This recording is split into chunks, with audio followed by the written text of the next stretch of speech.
Good morning, everyone. It's wonderful to be here in Egypt. It's my first time here, all the way from Australia, and I must say it's an absolute honour to talk to you this morning about education and learning and some of my experiences in that space.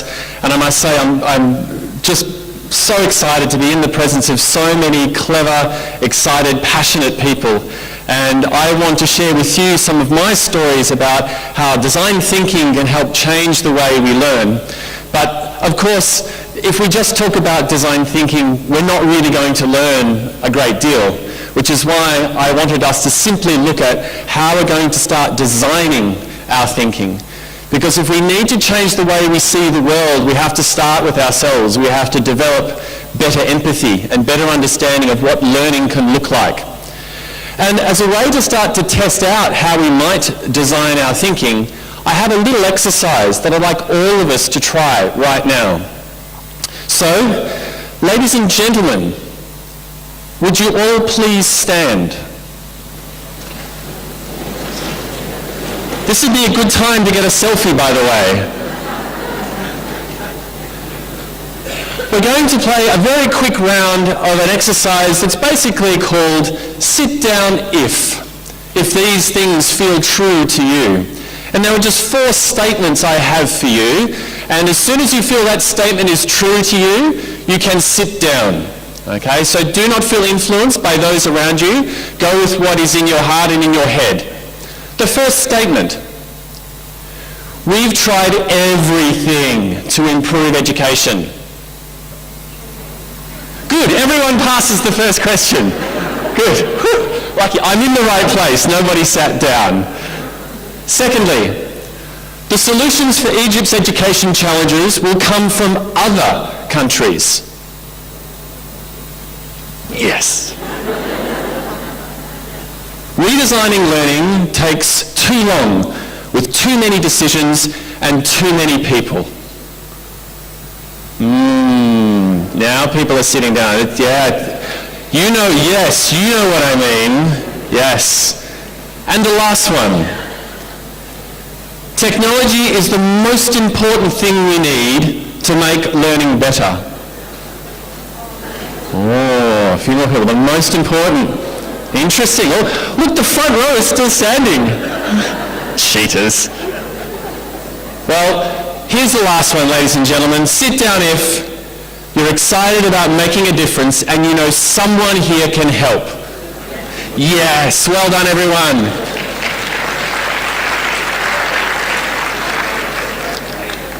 Because that's how it started for me. Seeing an opportunity to make a difference, and actually what I needed was someone to help, and I had to reach out. And a number of years ago, I worked at the State Library of Victoria in Melbourne in Australia. It's one of the oldest libraries in Australia. It holds some of the largest collections in the country, and it's among some of the oldest public libraries in the world. And that library started a children's book festival to bring families and children into a very big academic public library. It was a very brave move. And so the first year of the Children's Book Festival, they closed off the street and allowed families to walk in around the block of the State Library. And I was there on the side street to simply marshal people, direct people where to go. And I was bored, actually. That's all I did all day. Yes, this way, yes, this way, yes, this way. And I looked at the road in front of me, and there were children just sitting there waiting for their parents. And I grabbed one of the volunteers and I said, could you go and buy me some chalk? I think it would be lovely if the children could draw on the road while it's closed. And of course, at about 4 o'clock that afternoon, this is what it looked like. That went on for about 60 metres down the road. Children and adults and all sorts of people had started to draw and connect their drawings all over the road. Actually, it had gone so far that it actually went up the side of the building next door. And the point I took this photo, someone handed me a bucket and a sponge. I kid you not. I thought I was going to have to clean all that up. No. They said, could you clean the chalk off the wall of the building next door? Because the security had come out and said, what's all this noise, and asked me to clean it off.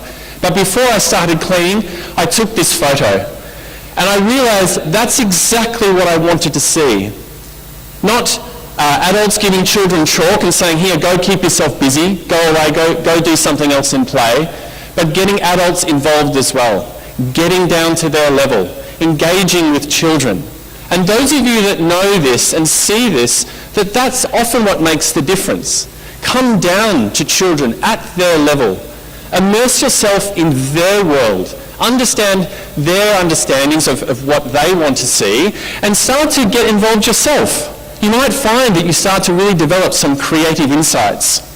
Well, that sort of energy and passion actually led me to do something else. I volunteered with a friend to start what was then a version of what's called Do Lectures in Australia. And Do Lectures is a little bit like this, except you don't do it in large concert halls and forums. You go into the middle of nowhere. And this is actually in the Australian bush, where there was no electricity, and we had to use generators and bring in semi-trailers with toilets and showers on them, and put 100 people inside these big teepees for 4 days of listening to exciting talks, having long dinners, and connecting not only to each other, but back to nature. And it made such a powerful experience for people that those 4 days, even 4 years later now, I consider those people very, very close friends. There was a connection. There was an opportunity to start to see the world differently, to slow down, to stop moving so fast. And that's what Do Lectures was trying to do, was to connect these people together and create something bigger than what they could achieve alone. And a number of these people now have gone on to be very successful entrepreneurs, business people, and they constantly come back and connect, and we catch up. It's like if we haven't seen each other for 6 months or so, we haven't missed a beat. We're just, for 4 days of that connection, we suddenly built something a lot bigger. And these sorts of experiences are the things that often make a difference in learning. We know ourselves that these sorts of experiences, even like EduForum, make a difference to us. And so to some degree, what would this look like if it was students instead? What would a student's EduForum look like, where they are the ones here on stage, talking about what they believe in and how they see learning, and actually having other students respond to them about their learning? I think this is some of the things that help change the way we see the world. But a lot of this thinking is where it starts connecting back to what we already know about how learning works. This is what's commonly called the knowledge funnel, which is Roger Martin, who has done a lot of great literature on where design thinking and knowledge and how it works. And you can see that at the top, it starts with a bit of mystery. I'm sure right now for you, there's a bit of mystery. I'm not sure what this all means. Where is Hamish going with all this? Well, as I start to give you some different elements, you'll realize that some of these pieces fit together. That in fact there are connections here. That as long as we take a wide view, we'll start to find things that otherwise we might have missed. And that means we can start to make those connections and use our intuition to connect them together. I feel like this is the right thing to do. I think increasingly, teachers are taught not to trust their intuition. They're taught to follow this framework, this rubric, this rule, this assessment, all the time denying the thing that says, no, I think there's a better way to do it. And so trusting that, not only in yourself, but finding students that trust that intuition as well, and giving them the permission, if you feel this is the right thing to do, I have ideas how we could make it work. And once you have ideas, that's alone not enough. You have to be able at that point to turn it into a process that others can follow. And this, by and large, I'm sure you've all been through this experience, am I right? Many of you have probably felt like this before. This is really the essence to what design thinking is trying to do. So even you might not understand how design thinking would work, but implicitly you've known all along what good learning looks like. Now, when we try to redesign learning, what we have to do is start to change the way people communicate. Here is what you can see is a group of teachers trying to now place their experience on a spectrum. And this was something we actually redesigned for the Google Teacher Academy. Google had a teacher academy that was quite tech-focused, and they wanted to change the way it was designed to make it more teacher-focused and more learning-focused. And so encouraging people to do things differently, to think differently, to say, where would you put yourself after just 2 days of this course? Do you feel things are moving at a walking pace, or do you feel things are moving at light speed? Down the bottom we had, it was like liftoff, and at the top you can see outer orbit. And this was something we reconnected with Google, which they've now put back into their Google Teacher Academies around the world, which was moonshot thinking, to really go beyond, to be brave and courageous. And this becomes this visual representation of being able to see how these teachers feel about their experiences. And again, very similarly, when you give people a chance to really connect with those experiences, you see different things start to happen. A group of teachers who 2 days ago didn't really know each other, and all of a sudden they found a really strong connection. Not just because they share a love of education, but it really connects with something very personal to them. And I think this is when you know you've started to achieve something that's really powerful in learning. Well, in learning these days in Australia, there's a lot of change and challenge shifting, and I'm sure this is common here in Egypt as well. But one of the big things shifting in education in Australia is this notion of being able to look at creativity. What does it actually mean to learn in a creative way? It's not just about the arts. And so creativity is a project we've been working on with Melbourne Grammar, which is quite a prestigious private school in Australia, very successful, probably quite traditional, but the chance to really give permission to an experience with students and teachers who are learning together about creativity. Not teachers locking themselves in a room and saying, we'll figure out creativity. Don't worry, kids, we've got it. Actually putting teachers and students together to learn together. What does it mean? What could we do with creativity at our school? And some of the things that the teachers and students started to do was not only just creating opportunities for students to follow their own interests, which is like a self-directed project they wanted to do, but also to co-plan with teachers. So that when teachers are planning curriculum, the students are there at the same time, being able to understand how the teachers approach that planning, but also being able to contribute to that planning, as well as pitching ideas for how to change their school. These are some of their boarding students who live in at school, and at some of the quadrangle where their building is, they wanted to build this thing called a skybox to create an elevated space for the students to go and relax and sit and work in a different environment. And when they went to the facilities manager to finally pitch this idea, they worked out, or they costed it, at $5 million to build this skybox. And so the students thought, I guess we're not going to do it then. Well, the teacher said, no, I think there's another way. Don't give up. Come up with another way to do it, or another option, but we want you to keep going. And the students didn't expect that. They didn't expect the adults to really support them and say, it's okay, we know you can make it better. I think this is one of the things that I've learned in working with a number of schools on creativity, that when you've got so many things going on, really what you need for creativity is clarity of focus. You need to have something key that you're passionate about to work on. Very often, your lives and your students' lives are so hectic and so full of so many things, it's hard to get that clarity, to give them the opportunity to work on just one core thing that they're passionate about, not because the teacher told them to. And I think this is one of the things that we try to put into a lot of our work, which is rather than getting people to work in a very passive way, and often this is challenging because sitting and listening feels quite passive, is getting some kind of dynamic activity. Getting people to make their thinking visible, to be able to move around, to be able to bounce off different ideas, to use all the walls and spaces of a classroom to really get that thinking out. And some of the things that you see happen when schools do this is being able to start to manipulate thinking, that it's not finished, that I get to move it around. And here this is a primary school, a government primary school in Victoria in Australia, and here the students are connecting different scientific concepts that they've been working on the last 6 weeks. And so on those pieces are a range of concepts, and the teacher had not done this exercise before. And he sat down with them and they started to connect these pieces together. But it also allows anyone else to go, you know what, I don't think that goes there. I think it connects here. And the teacher say, why is that? Because I see it connecting this way. And it allows a range of people to start to say, I didn't know you see it that way. Or, wow, that's a really interesting connection.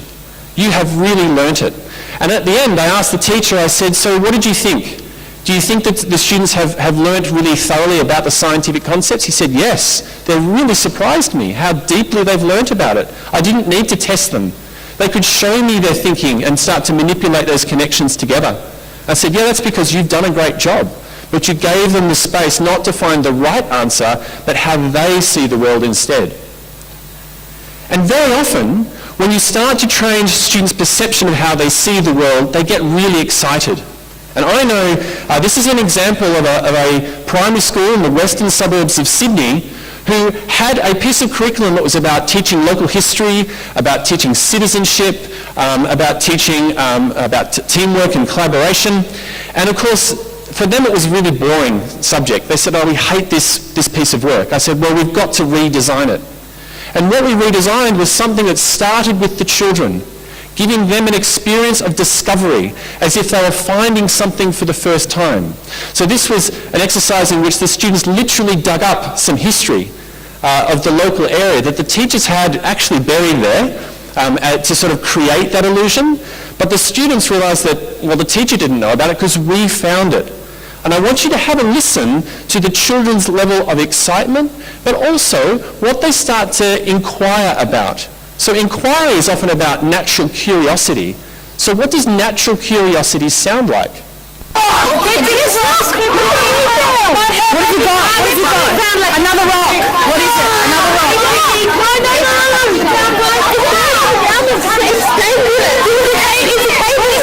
Is it a cable?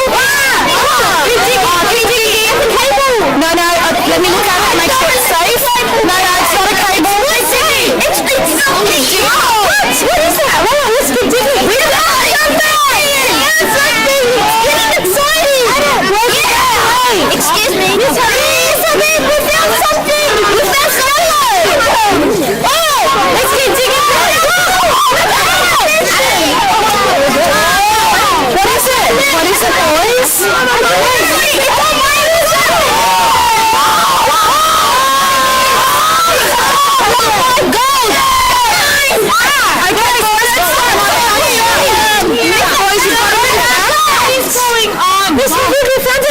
We don't know what it is. It's a chest. It's a something. Everyone move back. Guys, we need to take a step back, please. Take a step back. Is it like you said, probably just the clay. Oh, it's like probably is clay. This probably looks like a bucket. Chest. I'll try to check it. What is this place here? I know it's cool. I hope you move. Just move back a little bit. Shovel. Oh, wow.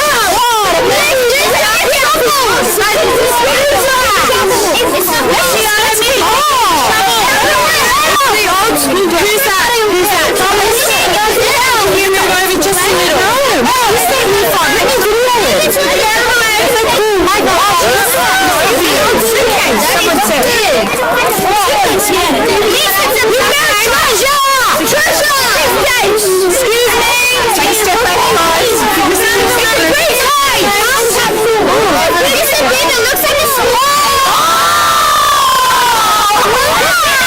What's in it?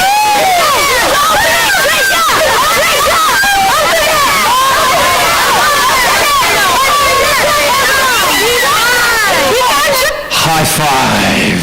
I love that last bit. You can hear it, right? All right, they're the ones that discovered it. And this is what was inside. Because the teacher's own inquiry in the design of that was really intense. They had to go through thinking about how they would design it. And it led the teachers to actually go to a local history centre. And they talked to a dear old lady there who said, well, you can have some of these things to put inside that bag. And she gave them some records and some photographs actually from their suburb that they had. They didn't know existed. And so they put them inside there, and the students had to work out, well, what is this round black thing? Does that make music? Oh, wow. And these images here, and being able to project them onto a wall so that they could see them. And so that whole sense of being able to start to explore something that they feel like they had created, that allowed the teacher to help them unpack that. What are the skills you need? What are the questions you need to ask? What are the kinds of ideals that you need to start to create with this information? And what students start to say about that learning really starts to surprise teachers. And I think it's quite appropriate that this student says, I think design thinking helps me with creating a task for myself without help from a teacher. And his name is Maverick, by the way. Maverick by nature, Maverick by name. And that challenge to start to do those things, this is possible with a 10-year-old. And so Maverick is only 10, but he can already see that this process helps him change the way he learns.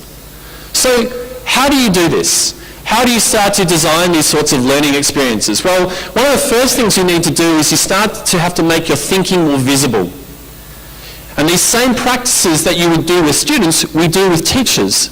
Here is a leadership team actually looking at a provocation that great student outcomes take time. And of course, they together collected a whole bunch of different perspectives from different staff and leaders. What were the myths of that? And what were some of the truths? And starting to work out what's the meaning in all of this. And these sorts of spaces to create where you can do your thinking means that you have to create this bunker room for a period of time. A space where you can incubate. A space where you can get your thinking out together and bring people in and say, we're not sure about this bit. And then be able to check that with your colleagues. And these bunker rooms take many shapes and forms. This is a bunker room at the Shanghai American School in China, and they were trying to redesign a way they could get these two large libraries to work together more closely. And they had everything from questions to photographs to maps to all sorts of data that they never knew existed before. That sometimes it's the first time they've seen all of this information together, and it often raises lots of questions. And it's the same when we see primary school students do this. This same way of using, instead of a wall in a classroom just to put up finished work, this work is not finished. This is their current thinking. This is their ideas, their questions, the information they've gathered to try and make sense of things. And allowing the teacher to observe how do students make connections when the answer is not clear. How do they wrestle with that problem finding, we say. And so these sorts of walls and spaces can be used in all sorts of ways to be able to start to create a space for the process of thinking to happen. It doesn't just happen up here, it needs to happen out physically where we can bounce it off each other and see what actually is going on. And it can work just as well in all sorts of other tools and even toys. I actually have a bag of toys that I often travel with where people can take, this is actually a school strategy, by the way. You wouldn't believe it, would you? Being able to build a school strategy with children's toys in order to communicate really complex information. So you're able to see how this system fits together. And by making that abstract more concrete, people can start to go, I didn't know you saw it that way. I didn't know that's what you were trying to connect before. And it allows that permission for people to be able to see different perspectives.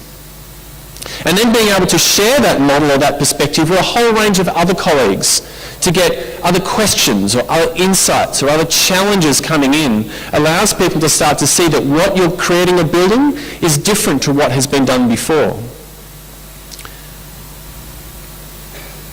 And I guess it's one of these great quotes that I've been using a number of times in the last 12 months, that we all know possibly the saying of déjà vu. I've seen all this before. Yes, we've been here before.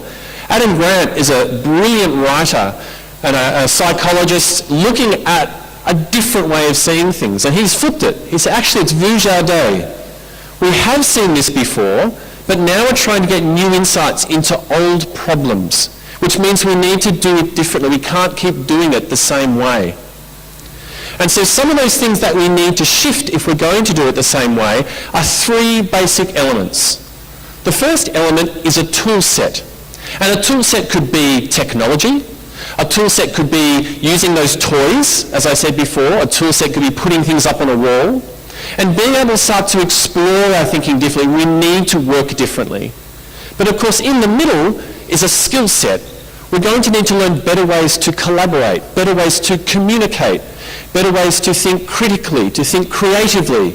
All these C words that we hear, these are actually the new forms of learning that people are now trying to target in the way they design learning.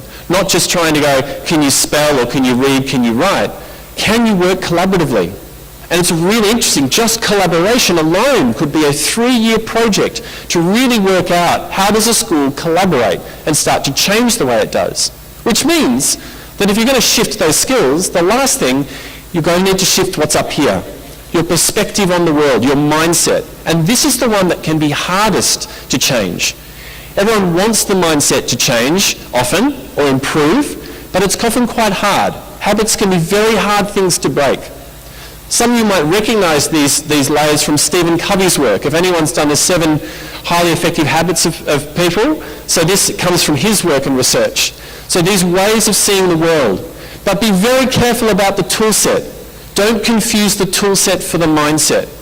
Just giving children iPads does not allow them to think differently. You know that. Spending $14 million on a brand new building does not mean that learning will automatically change, and yet that's exactly what people do. You have to work hard to shift that mindset, then introduce that tool set. So here is a space in which we've started to look at all sorts of ways physical spaces can be redesigned. You might be wondering what sort of classroom this is. This is a high school in Western Australia, in Perth, and this is a maths class. And this is a teacher who's been teaching at this school for about 30 years. And when we started working with this school, he was dead set against design thinking. He said, no, I need to be in front of the class teaching these kids this way. That's the way it works. But as we started to go through these experiences, things started to break down. He started to see that his students could work differently. And what they did is he said, well, maybe I need some new furniture. Well, the facilities manager said, what do you need? Well, we could put some different chairs in, and maybe we could cover the back wall in writable paint. And so here are the students working on maths problems on the back of the wall. Another group of girls working together at a table, and you can see there's actually a number of different pieces of furniture, not the same furniture in a classroom. So students can make some choice to what makes them feel comfortable. And who would have thought the girls would sit at the front of the classroom in beanbags working on maths on a problem together? And this has started to open up this school, that in 5 years they're going to rebuild their school. But already they can see that the things we need to be building are different. The things we need to build in our culture need to be different. So we have to develop that shared language. The space where when we talk about learning, we don't talk in very foggy, rhetorical, edu speak. We say what we mean. And we're really clear the type of learning we want to create. I want to give you a different example. Because very often in education we think that the corporate world or other organisations have done it differently. Well, this is a piece of work I did last year with the Victorian Managed Insurance Authority. This organisation looks after insurance and risk management for the Victorian government. So there is a box for everything. They are very risk averse. We are dealing with insurance. It's about how many things can go wrong. And when they invited us in to help them redesign the way risk identification would work, they said we need to start working differently. So this design team started to work differently. They had these walls they weren't using, so we overtook this room for about a month. And at the end of that month, they got together and they started pitching, telling the director, here is their director, Kelly, telling her, this is what we want to change about the VMIA. And you can see my toys, they came out again. And when they started to pitch ideas, they realized there were lots of ways they could actually change things. And this prototyping, this chance to redevelop process, just using sometimes different steps and post-its to kind of say, maybe this, but maybe not that. And you can see version 1.3. But the other thing that happened along this project is that a new idea emerged. And this idea was actually initially called the Risk Lab. Because when you're an insurance agency and the Department of Justice and the Victoria Police don't want to work with you because all you do is strike fear into the hearts of them that a box needs to be ticked, well, what if we created an open space where we could collaborate and actually work on problems that no one knows the answers to solving? So that the VMAA can say, we don't know the answer either, but come and work with us. And when the board approved it within 10 minutes, said, let's build it. So they did. And this was one of the fastest projects the VMAA had turned around within 8 months to open up floor space, move offices, create the furniture, and actually build that Risk Lab. That's now one of the busiest, or this is when it just opened, but it's one of the busiest spaces now there. And they said other people were like, can we come and work in there too? And so these things start to shift culture. So it means that you can't just give people things and go, yep, go do that. You have to empower them to work it out for themselves and give them what they need. Give them the thinking, give them the permission, the time, the space to really start to work differently. It's the same in schools when you start to look at space differently. This is a school in the western suburbs of Sydney that wanted to put their library back into the centre of their school, which was actually the oldest part of the school. And when I worked with those teachers, we were in that old space, and I said, I'd like everybody to get down on your knees. And so they all got down on their knees, and they realised they couldn't see out the windows. So primary school children who are in the library who cannot see outside the windows, what did they do? Well, one of the ideas was to get bunk beds and get a local carpenter to help them out to convert them into these reading buses that they put along the windows of the library. And guess what was the most popular space to go into when that library opened? There'd be like 8 children at the top of the reading bus sitting there by the window with a book. And it's as simple as that sometimes. Just the invitation to be in a different space. One of the things we talk about when you're looking at space, particularly if you're looking at classroom or library space, is the way in which people need to have the freedom to perhaps work in 3 different ways. We talk about some highs, allowing a chair or a space or a bunk bed or something where people can be, if they feel, a little bit higher than others. I notice no one's sitting up there, no. The other option is somewhere down low, like a beanbag, somewhere on the floor. Sometimes it's more comfortable to learn in that way for some people. And the other really important element, particularly in the nature of libraries, we talk about the slows. There are too many places often in schools that are so fast-paced and everyone's going to classes all the time. Where's the one space where you work, where people can actually slow down? And it should be the library. It should be the space where people actually get to recenter themselves. And if the library is only concerned about getting people in and out really quickly, it's not designed well. Coming up with actually a way for helping people to slow down, just with a book, in a corner or up high. I think sometimes these are the observational things you can see and start to work out what's the problem underneath that. I think one of the most interesting things that when you look at the difference between how adults, we like to make ourselves comfortable, and the permission we give to children to make themselves comfortable. This is a photo I took at a public library in Perth, and you can see this gentleman sitting by the window with a book, reading quietly. And yet when we talk to students about how they feel they work, they often say things like this: where I like to study is not where I'm meant to study.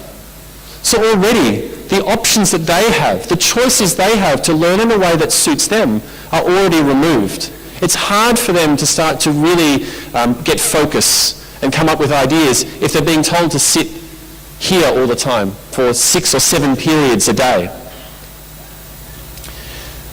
So this process, this design thinking process that I want to start to give you an insight into, for us, works through these sorts of 5 phases. And some of these phases are in the things that I've just been talking to you about.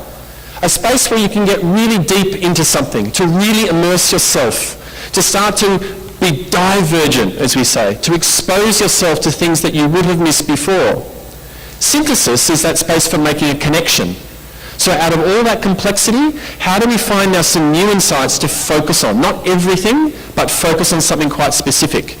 Then we can start developing ideas on those. We can generate ideas to start to change the way we see that problem.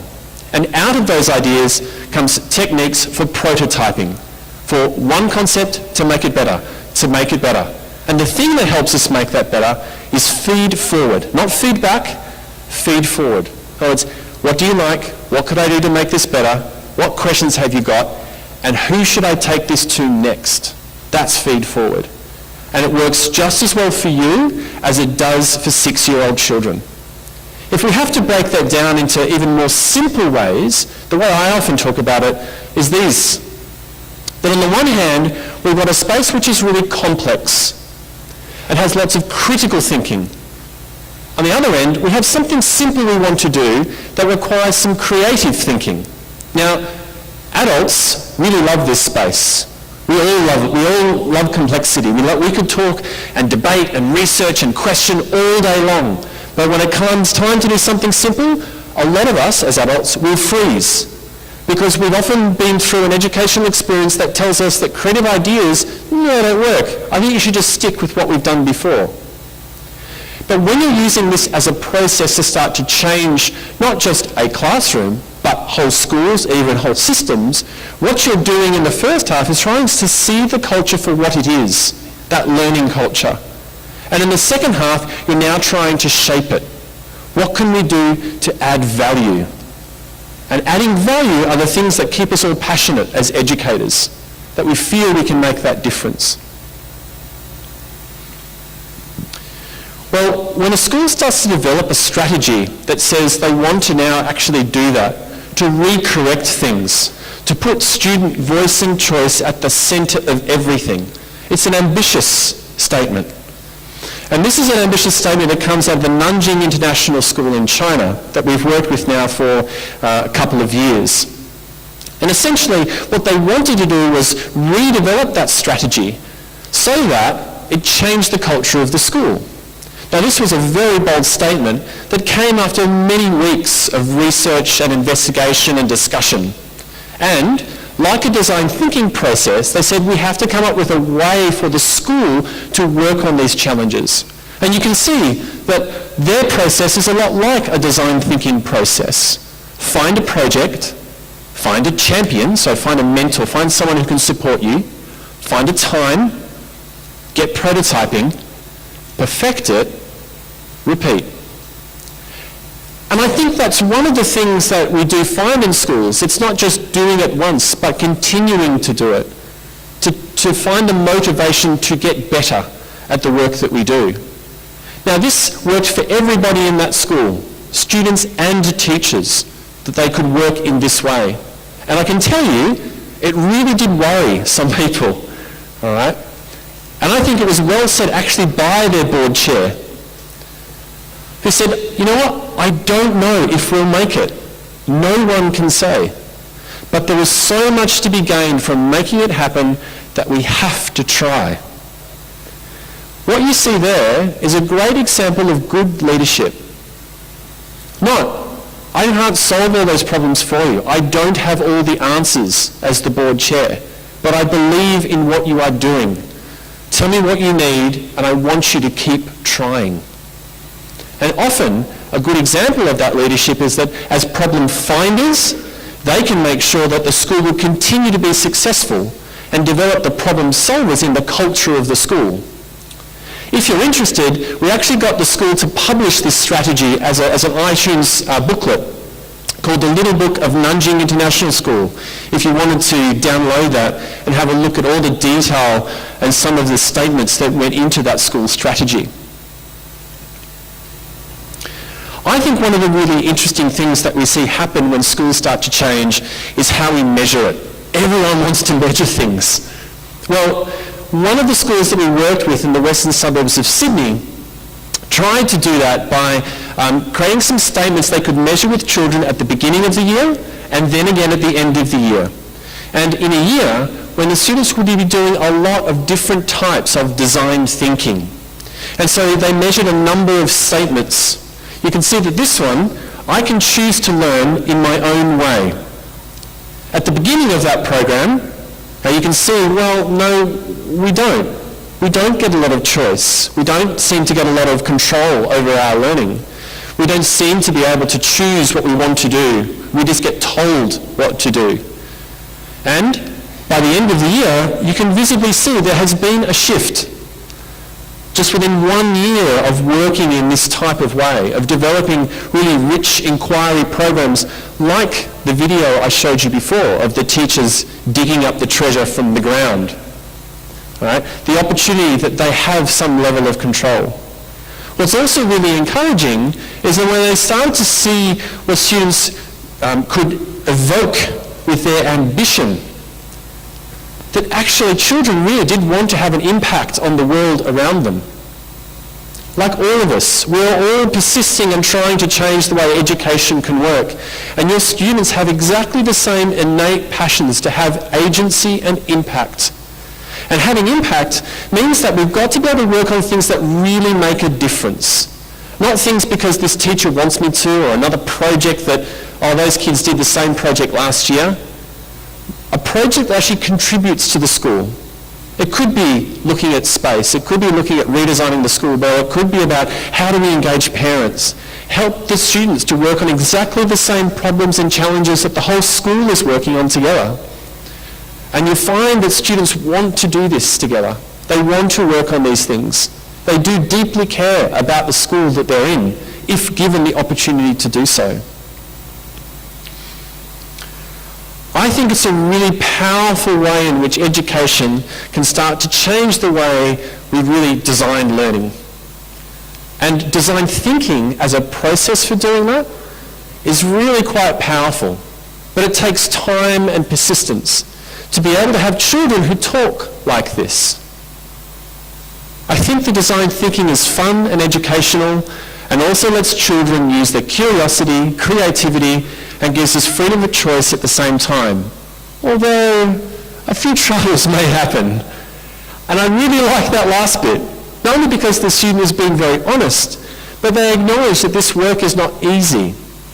A lot of things in inquiry are often compartmentalized as just being, oh, look, that's all, it's all very soft and fluffy, and yes, the children can just play with inquiry, but let's get to the serious academic stuff over here.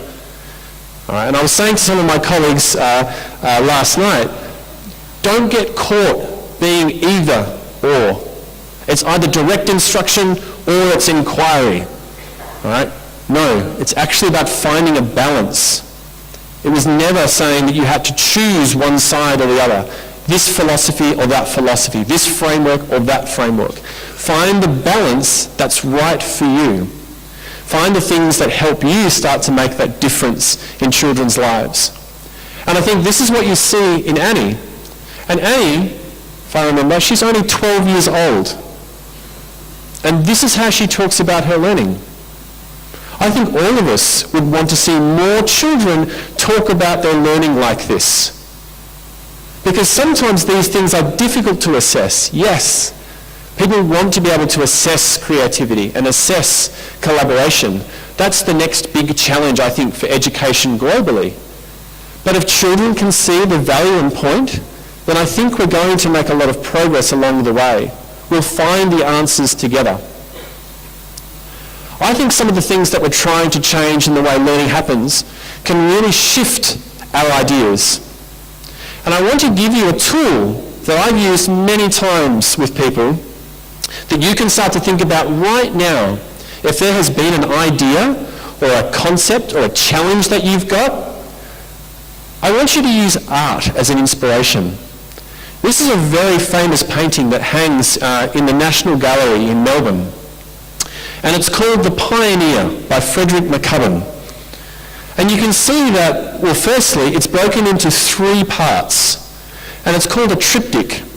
And there's many great art over centuries has used this triptych as a way to tell a story. And you can see here, if it's quite clear enough, there is a story emerging here. The longer you look at it, the more pieces of the story fit together with no words. You can see, obviously, this arrival, the listless wife wondering if she's made the right choice to move into the bush and hear progress and being able to build. In the middle here we see the husband taking a break, having to chop down some trees, and here we can see a child on the mother's back. And in the background is a house that's now built. And of course the last one here is this young man who's visiting a grave. And here in the background those trees have gone and there's a city emerging in the background. So this chance to show change over time and tell a story is very powerful. And it's something that entrepreneurs and people who have great ideas use all the time. And it looks a little bit like this. It's actually not like a piece of art, unfortunately. But being able to create a 3-part story, something that you might like to create right now, on 3 squares. But don't use any words. Use pictures. And there's a reason for that. You draw what the problem is. What does it look like to you? What's the problem you've got in school and in education? What's the problem that you're trying to solve at the moment? Draw what it looks like. In the middle, draw your idea. What are some of the features of your idea? What are some of the components of that idea? And in the final box, and what's the difference it would make? Who do you think would benefit most from that idea? And if you draw those 3 boxes, and yes, it might be stick figures, and the most common thing I hear from adults is, but I can't draw. I think it's interesting actually that we raise children to be able to say, I can no longer draw, but I can write. And yet we've created whole generations of adults who say, well, I can write, but I can no longer draw. And I think it really affects the way we communicate. It really affects our imagination. And if you have that 3-panel story, sit down with someone at the conference and go, you know what a real problem is for me? It looks a little bit like this. And it feels like this to me, that this problem is really, really difficult. But my idea is I think that if I did this and I started to do these little things, I think it would start to change. And I think if I was able to do that, I think this is the difference it would make. These people would start to develop a new insight, a new piece of learning. This is often what's called the elevator pitch. In other words, I can tell you those 3 squares and you can follow that story in probably about 4 to 5 minutes. That's a long elevator ride, by the way. But it allows you, as the listener, to start to look at it and go, I really like what you've done with your problem. That's really interesting. Or, I really love this bit of your idea. Why do you like that? Oh, I think it's great because it would make a difference, or, yep. And then ask them, okay, what are some things I could do to make this idea even better? Well, it could be you need to make the problem clearer, or you need to make the idea more detailed, or maybe the impact needs to be more specific. But they can help you pinpoint those things. And then you can ask them, right, so what questions have you got? And I think one of the common challenges is that when you go to anybody with an idea, the first thing they say is they ask you a question. And if it's your idea, never take questions first. Always ask them, what do you like? And please be specific. If I like that, why do you like that? If you think this would be made even better, why do you think that would make it even better? And then come to questions. Because if it's your idea, you control it. It's the same way what we see happen in education, that if a student has done a piece of work and they come and push it over to the teacher, there's no ownership in that. They did it for the teacher. But if the student is standing there, here is my idea, tell me what I can do to make it better, they've developed the ownership now. They've developed a sense of passion. They feel like they want to do this. So they need people to keep supporting them, keep feeding that energy. This kind of step and process for teachers to be able to communicate these ideas means that we've got to create this space where it's safe to be experimental. And having that space means that you've got to give permission for people to get some things wrong. We often talk about this as being a safe fail. It's okay if the first one doesn't work, or there's going to be things you need to make better, but you don't get safe fails without fail safes. And fail safes are a culture that support you. A culture to go, yes, I think you can do this. Yes, I think you can make it better. Yes, I think I know some people who could help. So if you want innovation, but people have no time, or people are told, oh, that's a silly idea, you're not going to make much of a dent. And it's the same with children. And children often learn this practice very, very quickly. If you want to see some of this in action, I highly recommend having a look of a video by Ron Berger called Austin's Butterfly. Anyone familiar with Austin's Butterfly? There's always going to be a few people in here that know it. Yes, you know what I mean. Look up Austin's Butterfly and you'll see how using this structure and language can help even very young children start to develop the specific ways of giving feedback and ways to make it even better. And I think that's the thing that we're often looking for. We're looking for the opportunity to make things better, but we need the support to do it. I think what's often most interesting about some of the work that we do is bringing teachers and students together in a way that allows them to start to empathize with each other. They start to understand each other's world a little better and start to realize that in fact the challenges that students have are sometimes the same challenges that the teachers have. And a chance to actually sit down and interview and talk to your students are things that sound very simple, but they often produce really interesting observations and stories. This is the staff interviewing students at the Nanjing International School about some of their experiences of learning, not only to inform the strategy, but now it's being used to actually rebuild the school. Now that we've helped create those first steps into building that strategy, I think we're ready to start creating the kinds of learning spaces that will help that culture to grow even more. And this is one of the things that we want people to realize, that it's not something you just do on your own. We want people to have that chance to have agency, but we see a world in which individuals have the creative confidence to find their place in a team and achieve something together that's bigger than they are. Which means we're going to have to find other people together to support these ideas. We can't do it alone. And so being able to find that confidence means that you have to keep going. You have to believe it's the right thing to do. So certainly over the course of this conference, I hope you have lots of rich discussions about the right thing to do and get feedback from it. Ask people for help. Challenge people with an idea. Show them your drawing. Here's the problem. Here's the idea. Here's the difference. What do you think? Should I have a go? And you might find that they can help you or point you in the right direction. And I certainly hope that some of the things that you do over this forum are an opportunity to really start to see how learning can be designed differently. And I know that while always this sort of learning environment can be difficult, and I'm sure that the people who are having my talk translated, I hope it's been easy to understand a crazy Australian. Sometimes I'm not sure if I'm speaking too fast, too slow, and a chance to really communicate the work that we do. But I would encourage you now to start to find that space to go forward and really start talking to each other. I wish you all the best for a really wonderful forum. Thank you so much for listening to my talk. Have a lovely day, everyone.